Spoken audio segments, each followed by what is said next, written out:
Class 10th के लिए poetry शुरू की जा रही है। तो ये पहली पोयम है द फाउंटेन। द फाउंटेन और पोएट का नाम है जेम्स रसल लोवेल।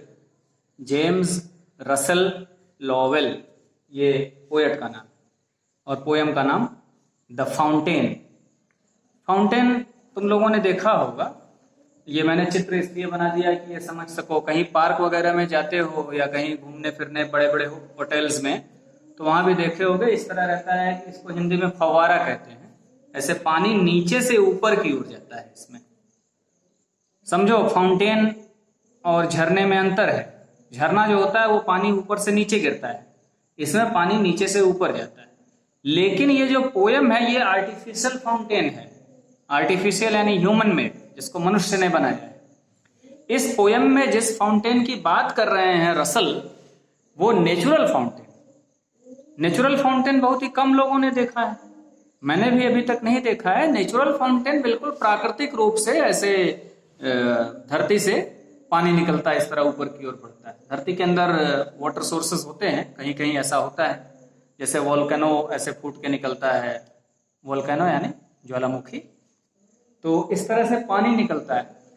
और बड़ी सुंदर पोयम है, बड़ी म्यूजिकल पोयम है, बहुत ही म्यूजिकल, बड़ी सुंदर, बहुत आसान और बहुत ही प्रेरणादायक। अगर इस पोयम को ठीक से तुम लोग पढ़ लो और समझ लो तो समझ लो कि जीवन बदल जाए।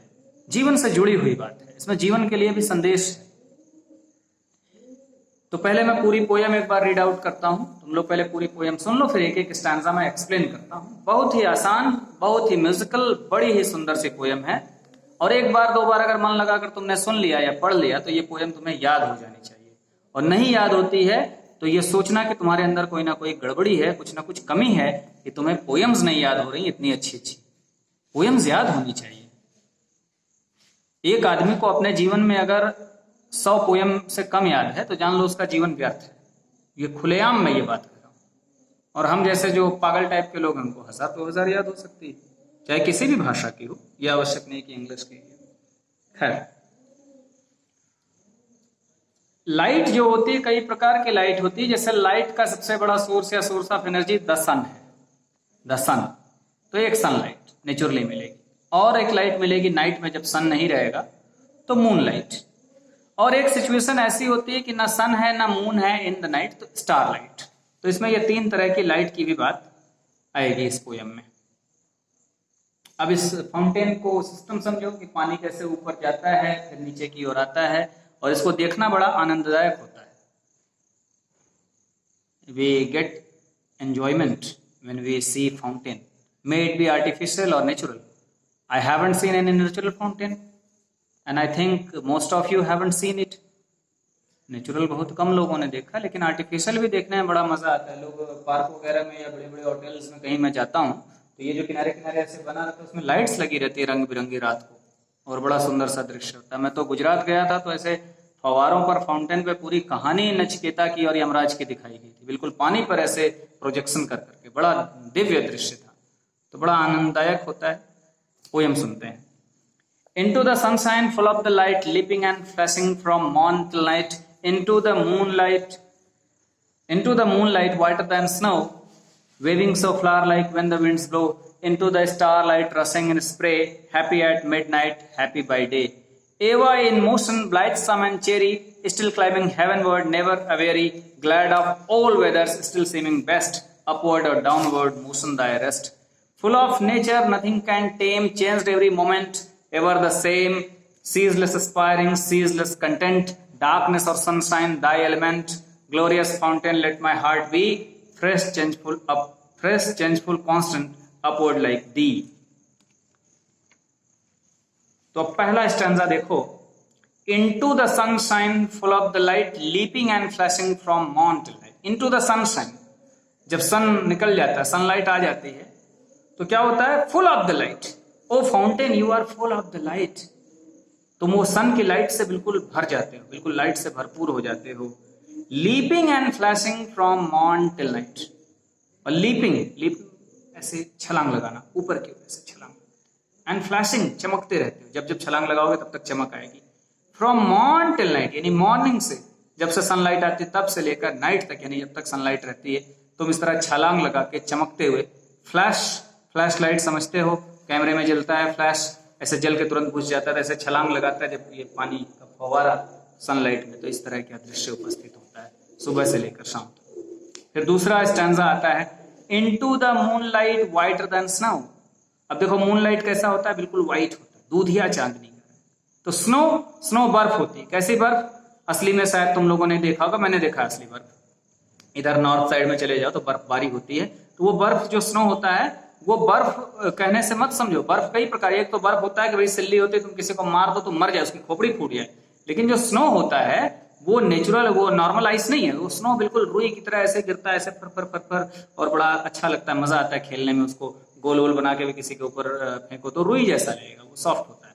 तो स्नो की तरह व्हाइट हो जाते हो तुम कब, जब मून लाइट होता है। And wavings of flower like when the winds blow, और व्हाइट कलर का जैसे फ्लावर, जैसे लिली का फ्लावर व्हाइट होता है, तो देखो ऐसे लिली का फ्लावर, तो कब वेव करता है वो फ्लावर, जब हवा चलती है तो धीरे धीरे ऐसे झूलता है हवा के। तो जब रात होती है, चांदनी रात, तो तुम बिल्कुल दूधिया प्रकाश में व्हाइट हो जाते हो, और एक फूल की तरह जब हवा चलती है तो थोड़े थोड़े हवा के झोंकों के समान हिलोरे लेते हो। Into the starlight rushing in spray, happy at midnight, happy by day। और अब तीसरे प्रकार की लाइट आ गई कि जब सन भी नहीं है, मून भी नहीं है नाइट में, और स्टार है, सितारों से भरी रात। कभी चारों तारों से भरी रात को देखा है तुम लोगों ने? नहीं देखा है तो ध्यान से देखना, जब केवल तारे हों, चंद्रमा ना हो और तारे खूब हो आसमान में, बड़ी मिस्टीरियस लगती है वो नाइट, मिस्टीरियस रहस्यमयी रात लगती है, तारों से भरी रात, ढेर सारी चीजें समझ में आती हैं। कभी खुले में देखा करो रातों को, कभी आनंद लिया करो तारों का, चांद का, देखा करो चीजों को, नेचुरल चीजों को, कभी सनलाइट का आनंद लिया करो, कभी सनसेट का आनंद लिया करो। तो कहते हैं कि जब स्टार लाइट होता है तो रशिंग इन स्प्रे भी वही बड़ी तेजी से आगे बढ़ना, जैसे तुम लोग स्प्रे ऐसे करते हो, कोई चीज दबाते हो वो सेंट वगैरह होता है, स्प्रे करता है, उसी तरह तुम भी रशिंग इन स्प्रे, बिल्कुल एक झाग के रूप में बड़े फोर्सफुली दौड़ते हो, रश करते हो बड़ी तेज ऊपर की ओर। Happy at midnight, happy by day, और आधी रात को जब ये सितारों की रात है, चांद डूब चुका है, सूरज भी डूब चुका है, तो तुम हैप्पी हो, और आधी रात को भी उतनी हैप्पी हो, बाय डे, दिन भर में, दिन तक भी ऐसे ही हैप्पी हो, यानी तुम हमेशा हैप्पी हो। और यही बात तो मनुष्य जीवन के लिए भी कहा जाता है ना, उदेति सविता ताम्रो च, ये मैं भूल रहा हूँ थोड़ा सा, संपत्तो च विपत्तो च महताम एक रूपताम। इसका अर्थ ये है कि जो सूर्य है वो जब उगता है तब भी ताम्र के रंग का, अर्थात भगवा रंग का होता है, और डूबता है तब भी भगवा रंग का होता है। तो उगना उत्थान का प्रतीक और डूबना पतन का प्रतीक, लेकिन दोनों समय रंग एक समान होता है। तो महान व्यक्ति ऐसे होते हैं, संपत्तो च विपत्तो च महताम एक रूपताम, महान व्यक्ति होते हैं कि चाहे अच्छा समय हो चाहे बुरा समय हो, एक जैसे ही रहते हैं, सुख में बहुत ज्यादा फूलते नहीं, दुख में बहुत ज्यादा दुखी नहीं होते। तो इसका नेचर कह रहे हैं कि you are happy, you are always happy, even in the day time और even in the midnight time, you are always happy. और अगले में देखो क्या जीवन का संदेश है, ever in motion blithesome and cheery still climbing heavenward never a very.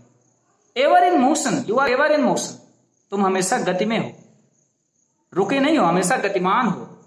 अब ब्लाइसम एंड चेरी मतलब वही हमेशा बहुत प्रफुल्ल हो, यू आर वेरी हैप्पी, हमेशा बड़ी खुशी से एकदम ऐसे गतिमान हो, ऊपर की ओर भागे जा रहे हो। स्टिल क्लाइंबिंग हेवनवर्ड, हेवन यानी स्वर्ग की ओर, यानी आसमान की ओर चढ़ने का हमेशा प्रयास कर रहे हैं। नेवर ए वेरी, अवेरी का मतलब होता है वेरी, वेयर आउट हो जाना, थक जाना, थक के चूर हो जाना, निराश हो जाना, हताश हो जाना, कभी नहीं होते। हम लोग हो जाते हैं जीवन में किसी काम को करते करते, ये होना नहीं चाहिए, थकना नहीं चाहिए, रुकना नहीं चाहिए। देखो फाउंटेन से कह रहा है कि देखो तुम कभी रुकते नहीं, थकते नहीं, हमेशा अपने लक्ष्य की ओर, ऊपर की ओर बढ़ने का प्रयास करते हो, और न केवल प्रयास करते हो, हैप्पीली प्रयास करते हो। तो प्रसन्नता से अपने कार्यों को करते रहना। और glad of all weathers still seeming best, upward और downward motion the best. Glad of all weathers, कोई भी मौसम आए, जीवन में भी अलग अलग मौसम आते हैं ना, सुख के, दुख के, उदासी के, तो कहते हैं हर मौसम में you are glad, you are happy, हर मौसम में प्रसन्न हो, अपना मूल स्वभाव नहीं छोड़ रहे, प्रसन्नता मूल स्वभाव है वो नहीं छोड़ रहे हो, हर मौसम में तुम प्रसन्न हो, और स्टिल सीमिंग बेस्ट, और हमेशा अपना बेस्ट रूप में दिखते हो, सर्वोत्तम रूप में अपने सर्वोत्तम प्रयास करते हुए दिखते हो तुम। अपवर्ड और डाउनवर्ड, और इसमें देखो एक सिस्टम होता है कि ये पानी ऊपर जाएगा, फिर ऐसे आके इस तरह से नीचे की ओर गिरना है। तो चाहे ऊपर जा रहा है चाहे नीचे की ओर आ रहा है, मोशन दायरेस्ट, हमेशा मोशन में हो, गति में हो, रुके नहीं हो, जीवन रुकने का नाम नहीं है। राम शब्द है, कहते हैं जो रमता नहीं वो राम नहीं, रुकना तो मौत है। वो पानी सड़ जाता है जो रुक जाए, तो रुक नहीं रहे हो, जीवन कभी रुकता ही नहीं है। देखो अभी कोरोना फैला है लेकिन जीवन नहीं रुका, जीवन रुक ही नहीं सकता, जीवन चलता जाएगा। तो तुम चाहे ऊपर की ओर जा रहे हो चाहे नीचे की ओर आ रहे हो, अपवर्ड और डाउनवर्ड, मोशन डायरेक्ट, इसी गति में ही तुम आराम करते हो, अर्थात कार्य में ही अपने तुम्हें आराम है, अलग से आराम करने की आवश्यकता नहीं। Next stanza, full of nature, nothing can time, changed every moment ever the same. अब ये गजब की लाइन है, फुल ऑफ नेचर, आप नेचर से भरे हो। नेचर से मतलब प्रकृति से, प्रकृति से मतलब प्राकृतिक गुण से। प्राकृतिक गुण क्या होता है भाई? प्राकृतिक गुण ये होता है कि जिसको हम कोई रोक न सके, कोई बांध न सके, जो मुक्त हो। जैसे हम बादल को नहीं कह सकते पानी बरसो, सूरज को नहीं कह सकते मत निकलो, हवा को हम नहीं कह सकते मत बहो। नेचुरल चीजें नेचुरल तरीके से वो अपने लॉ को फॉलो करते हैं, उसको कोई टेम नहीं कर सकता, कोई पालतू नहीं बना सकता नेचर को। आज जितनी भी समस्याएं हैं ना, हम नेचर को पालतू बनाने के चक्कर में ही सारी समस्याएं हो रही हैं। गर्मी पड़ रही है, हम एसी लगा रहे हैं, हमें ज्यादा गाड़ियां, तो प्रदूषण है, हर तरह की समस्याएं होने लगी हैं। तो इन चीजों का भी ध्यान देना है कि भाई कुछ इसको टेम नहीं कर पाएगा, तुम्हें कोई पालतू नहीं बना सकता, तुम्हें कोई बंधन में बांध नहीं सकता। And changed every moment ever the same, और हर मोमेंट में तुम बदले हो, फिर भी वही, हर क्षण तुम्हारा रूप बदला बदला सा दिखता है, हर लाइट में हर पल, लेकिन वही हो। अर्थात परिवर्तन दिखे भले बाहर से, लेकिन अपना मूल स्वभाव तुम नहीं छोड़ते। Ceaseless aspiring, ceaseless content, darkness और सनशाइन द एलिमेंट। सीजलेस का मतलब होता है जिसको रोका ना जा सके, जिसको दबाया ना जा सके। तुम एस्पायर करते हो, एस्पायर यानी प्राप्त करने की इच्छा, आगे बढ़ने की इच्छा। तुम्हारे अंदर जो इच्छा है आगे बढ़ने की, कुछ प्राप्त करने की, वो सीजलेस है, उसे रोका नहीं जा सकता। एंड कंटेंट, कंटेंट होना बड़ी बात है। जीवन में अगर कंटेंटमेंट आ गया, संतुष्टि आ गई, तो कुछ भी आवश्यक नहीं रहता, हमें सब कुछ मिल जाता है। तो तुम्हारा संतुष्टि भी सीजलेस है, उसमें भी कोई जबरदस्ती नहीं है, तुम हमेशा के लिए संतुष्ट रहते हो। एंड डार्कनेस और सनशाइन द एलिमेंट, चाहे अंधेरा हो चाहे सनशाइन हो, वो सब तुम्हारे तत्व है, तुमने सबको अपने में समाहित कर लिया है। अर्थात लाइफ में कुछ भी हो, कैसा भी हो, एक समान रहते हो। और अंतिम स्टैंजा में वो प्रेयर करता है, वो प्रार्थना करता है, इस फाउंटेन से मांगता है, glorious fountain let my heart be. Glorious, शानदार, बहुत प्रशंसा के लायक, तुम्हारा वैभव, तुम्हारा रूप इतना अच्छा है। लेट माई हार्ट बी, मेरे हृदय को भी बना दो।